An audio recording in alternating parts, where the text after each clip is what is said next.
Hello guys! For today's video po ay nag-groom ang aking anak sa kanyang alagang pusa.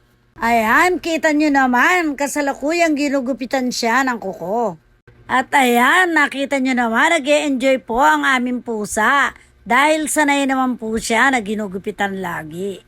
Sinanay po kasi siya na buhat nung maliit pa ay lagi na siyang ginugroom.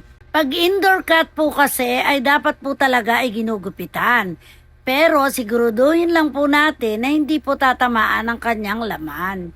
At kung outdoor cat naman po ay pwede rin pong hindi gupitan dahil iyon po ay nagiging protection nila laban sa mga kaaway nila sa labas. At nag-e-enjoy din naman po ang aking anak sa pag-groom ng kanyang alaga dahil ito po ay nakasanayan niya ng gawin bago ito paliguan. Pinapaliguan niya po ito ng once or twice a month dahil gaya po ng aso ay hindi po sila pwedeng paliguan ng madalas dahil nawawala po ang natural oil nila sa kanilang katawan.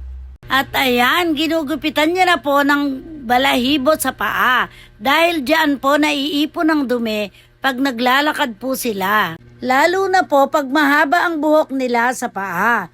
Huwag lang po masyadong pudpod dahil protection din po nila yan. Medyo nagugulat lang po siya pag may dumadaang mga malalaking sakyan. Lalo na at kami ay tabi ng kalsada. At pagkatapos nga po ng kanilang gupitan session ay maliligo na po siya. Mabilis lang po dahil sila po ay ginawin. At ayan po, nakaligo na po ang aming alaga. Kita nyo naman po, presko na po siya. Salamat po sa pagsama. Hanggang sa muli.